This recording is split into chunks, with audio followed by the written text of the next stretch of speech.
أنيونغ. في الفيديو ده أنا جاية أتكلم معاكم عن تجربتي مع كورسات اللغة الكورية مع مدرسين كوريين أو مدرسين عرب. فأنا في الفيديو ده جاية أتكلم معاكم في كل ما يشمل اللغة الكورية ككورسات وكده، وأقول لكم تجربتي الشخصية اللي مش أحسن حاجة نوعا ما وأنا بعمل الميك اب توتوريال ده. فأنا هعمل لكم الميك اب وإحنا بنحكي كالعادة. وفي حاجة تنسوش تعملوا لايك وشير وسبسكرايب، لان ده بيساعدني ان انا اجي افيدكم اكتر. فبجد فما تنسوش تقولوا لي رايكم في الكومنتس، وما تنسوش تعملوا شير ولايك وسبسكرايب. يلا نبتدي.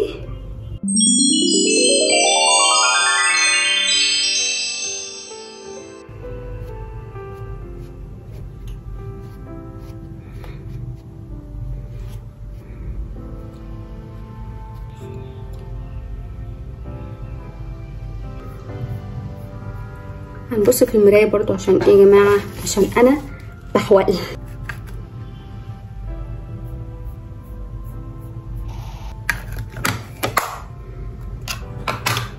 انا صراحه شايفه ان الكوريين اللي في مصر اللي بيدوا كورسات اغلبهم مش الكل مش بيعرف يدرس. وانا واحده خدت التجربه مرتين مش مره واحده، وخدتها مرتين علشان اشوف هل انا غلطانه في المره الاولى ولا لا.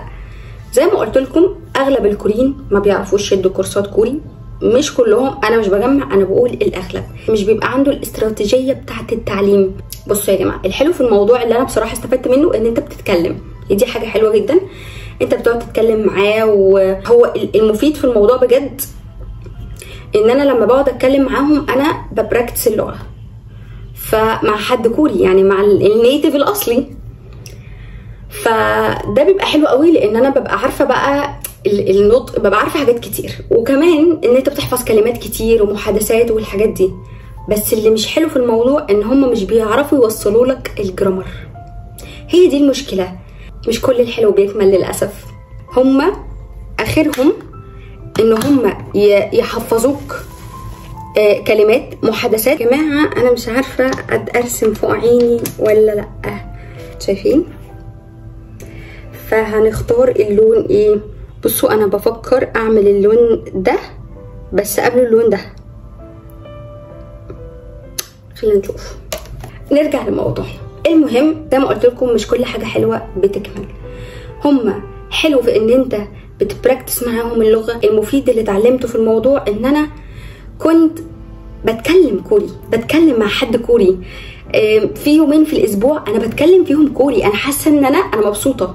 لو هتسالوني انت ندمانه وهتعيدي التجربه تاني، لا هعيدها بس هعيدها وانا عارفه اني اذاكر الجرامر لوحدي، ما اعتمدش عليهم لان هما مش بيعرفوا يفهموا جرامر نهائي. الميزه زي ما قلت لكم هي في الكلمات، وان انت بتبراكتس مع النيتيف، مع حد بيتكلم كوري هو كوري اصلا. الاكسنت بتاعتك هتبقى حلوه، هتتعود على المحادثات لان هم بيعتمدوا ان هم يتكلموا كوري وبيتعمدوا ده. وفي منهم كمان اخدت معاهم ما بيعرفوش يتكلموا انجليش كويس، فبيتعمدوا ان هم او بيعتمدوا على اللغه الكوريه، فده بيبقى حلو جدا. بس هل ده كافي؟ حلو وكافي للي عايز يتعلم لغه كده بس مش عايز يتعلمها جرامر بقى واكاديمي ويشتغل بيها، لا ما اعتقدش ان ده حلو، لاني انا عانيت، وده سبب من اسباب برضو ان انا مشيت.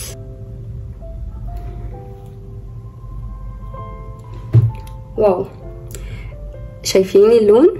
انا مش مغمقه قوي بس هو باين. نعمل الجنب التاني ونرجع. المهم زي ما قلت لكم انا لو رجع بيا الزمن هختار ان انا ارجع، وانا عارفه ازاي اذاكر جرامر، لان الموضوع بجد بيعتمد كليا على اغلبه يعني على الجرامر بجانب الكلمات. يعني انا عارفه ان الكلمات اهم حاجه في اللغه بس الجرامر مهم. انا عايزه اشتغل باللغه، انا بدرس اللغه علشان استفاد منها، فالجرامر مهم. اول تجربه ليا كانت مع حد كوري وكان بيروج لنفسه، وانا قررت ان انا اخد معه كده. تعالوا اقول لكم تجربتي مع الاول ونرجع للميك اب. ادي التجربه 7 من 10. ليه 7 من 10؟ اولا هو نيتيف، يعني دي لغته، يعني انا كنت ببراكتس مع اللغه. كان بيعتمد على المحادثات، فكل مره كنا بنروح فيها الكورس كنا بنحفظ محادثه محادثتين وبنقولها له. هو مثلا هو طرف في المحادثه وانا طرف، فاحنا الاثنين كنا بنتدرب على المحادثه مع بعض. فده كان ميزه مخلاني بحفظ كلمات كتير كوريه، ميزه مخلاني اتكلم كوري. يعني في محادثه فعليه انا بتكلمها او بعملها مع حد كوري، فكانت دي الميزه الحلوه في الكورس ده. انا ما سبتوش لان كانت في ظروف وهو اضطر يرجع كوريا. لو كده كان زمان مكمله معاه، واكيد كان هيبقى في وقت ان انا افهم ان انا اتعلم الجرامر لوحدي وما احتاجش لحد اتعلم منه جرامر. بس الحلو في الموضوع ان انا كنت بتكلم كوري معاه دايما، وهو كان كصديق لينا. يعني هو بس ما كانش كمدرس، فده كان ميزه جدا ان احنا نتكلم كوري. العيب ان هو ما كانش بيعرف يشرح جرامر خالص، لان هو مش مدرس ودي مش دراسته، هو مش بيعلم كوري. طبعا انا هدمج الاتنين دول مع بعض، هعمل بقى كده عشان يبقوا مدموجين مع بعض، عشان اعرف ان انا ادمجهم مع بعض. الماسكارا طبعا بتظبط كل الكلام ده، فاحنا هنحط ماسكارا. المره دي هحط ماسكارا عندي كده بتاعت ام ان.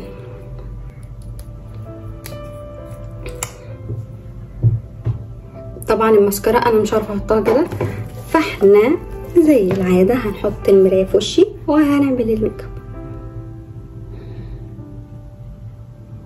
طبعا انا ببهدل نفسي بالماسكارا بس عادي، اتس اوكي، كل ده بيتشال في الاخر يعني. المهم انه مشي لغرض ما وللاسف ما كملتش معاه، احتست جدا لاني كنت متعوده ان انا ببراكتس مع حد كوري وكده. بعد كده اخدت مع حد مصري، بعد كده سبت الحد المصري. بعد كده رحت لكوريين تانيين، كانوا مجموعه من الكوريين بيدرسوا اللغه الكوريه. انا هحط البلاشر الاول، بعد كده هنضف كله في الاخر. انا كنت فاكره ان المجموعه دي كلها مدرسين اصلا، او دي دراستهم، هم شاطرين جدا برضو، ولكن للاسف في نقطه وهي الجرامر.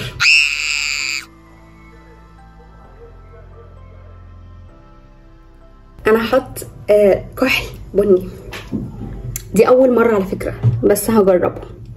انا كنت عايزه احط كحل ابيض لانه بجد بحب الكحل الابيض في عيني، بس مش لاقياه وشكله ضاع، وده مضايقني قوي، والموضوع مضايقني لحد ما اشتري واحد. طبعا انا بحب لما احط الكحل ارفع كده، وهعمل حركه حلوه قوي. البني اللي انا حطيته فوق هحطه تحت هنا. ما كانوش عارفين يشرحوا جرامر، وانا كنت رايحه على امل ان دول بقى مدرسين اكاديميين مش مجرد مدرسين كده يعني. بس طلع ان انا اولا هم مش كانوش عارفين يتكلموا انجليش كويس.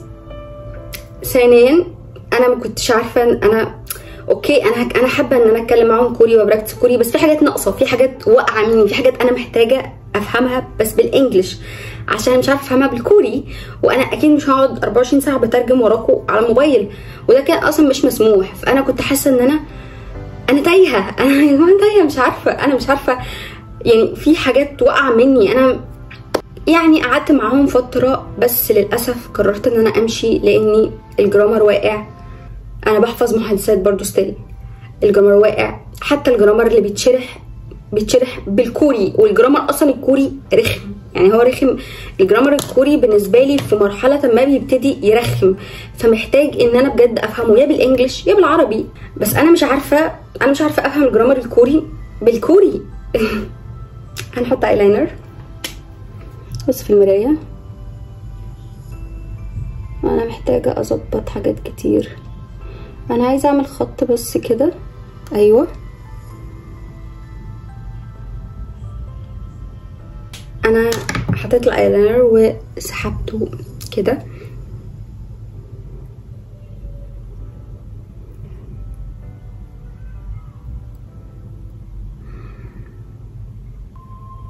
ولكن انا سبت المدرسين اللي بيدرسوا عربي، مش كلهم طبعا، هما كانوا 2.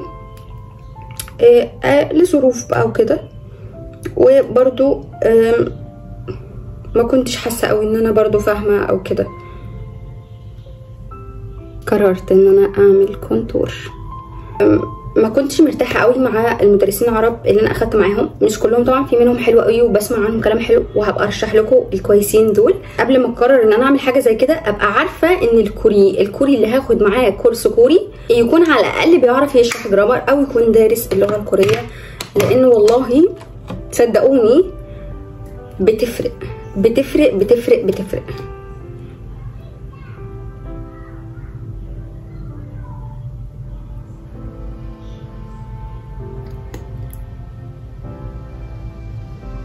جماعة انا بجد بجد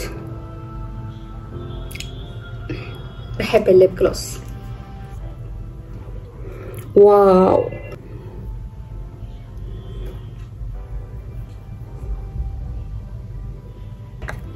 انا بحب الهايلايتر جدا، وبحب احط بقى في حتت كده بجد بتنور، يعني بتنور في التصوير هنا.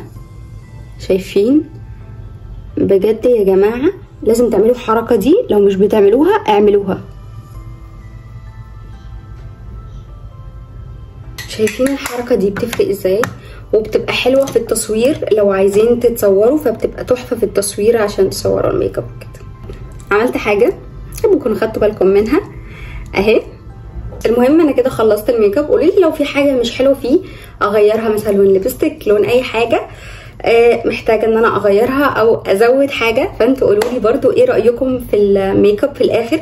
حلو. وفي حاجه تانية برده لازم تكونوا عارفينها، نقطه معينه، هي ان في ناس هما بيدرسوا كوري بس ما بيوصلوش للليفل اللي يخليهم يدرسوا كوري، ولكن بيوصلوا ليفل معين وبعد كده يعلنوا يا جماعه يلا نديكوا كورس، يلا انا هديكوا كورس من اول ليفل 1. هما مش متخصصين، فبلاش تنجرفوا ورا اي حد وخلاص، لان بجد بجد ولا هتستفادوا حاجه ولا هتتعلموا، والناس دي همها في الاغلب بيبقى الفلوس.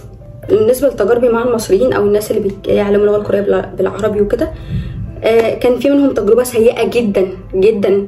انا ما كملتش اصلا، كانت تجربه اونلاين، وانا بالنسبه لي انا ما بحبش الاونلاين. تجربتي انا ما كانتش حلوه، دي كانت اول تجربه ابتدي بيها اللغه الكوريه، واسوا تجربه ابتديت بيها اللغه الكوريه، لان حصل مشكله وانا اتحطيت فيها من غير ما انا افهم، وما كانتش ألذ حاجه، وكمان انا ما كنتش فاهمه حاجه، وما كملتش ساعه ساعتين في التجربه دي، واتطلب مني فلوس على مرتين، وكانت حوار كده كبير. فاللغه الكوريه يا جماعه ما تعملوش زيي، ما تنجرفوش ورا اي حد عايز يعلم اللغه الكوريه فيقول لكم تعالوا. هم بيلموا فلوس على ان انتوا تنجرفوا في حاجه زي كده. حاولوا على قد ما تقدروا، لو قادرين ان انتوا تذاكروا لوحدكم ذاكروا، مش قادرين في مدرسين شاطرين جدا. انا عامله لكم فيديوهات تعليميه كتير، متنسوش عامله لكم كتب كوريه تجيبوها ازاي من مطبعه ايه، واني كتب نذاكر منها. عامله لكم سلسله من تعلم اللغه الكوريه عندي هنا في اليوتيوب، وحطها لكم في بلاي ليست كمان علشان تقدروا تتعلموا اللغه الكوريه صح. يعني انا فايداكم بكل حاجه بالنسبه للغه الكوريه، قايله لكم على مصادر، على مواقع، على قنوات تذاكروا، قايله لكم اللغه الكوريه في البيت، وقلت لكم تجربتي، وهقول لكم على اكيد مدرسين كوريين. وبس كده. نصيحتي الاولى والاخيره، ما تنجرفوش ورا اي حد وخلاص عايز يعلم كوري علشان هم بياخدوا فلوس، وفي الاخر انتوا، انا اسفه انا جايه انصحكم علشان ما تدفعوش فلوس وخلاص، وفي الاخر ما تبقوش اتعلمتوا حاجه. يعني نجتهد على نفسنا، عايزين نسافر فنتعلم من البدايه صح. تاني حاجه، انا اصلا بفكر وانا بذاكر كوري كده هبقى اطلع هقول لكم شويه جمل في فيديوهات، ويمكن نذاكر مع بعض، واي نوت. بس كده، وانا خلصت الميك اب، يا رب يكون عجبكم. شايفين انا الميك اب عجبني قوي. ان شاء الله اطلع احكي لكم حكاوي كتير، واعمل لكم ميك اب مختلف كتير، وحاجات كده بقى ترندي قوي. وبس كده، يلا.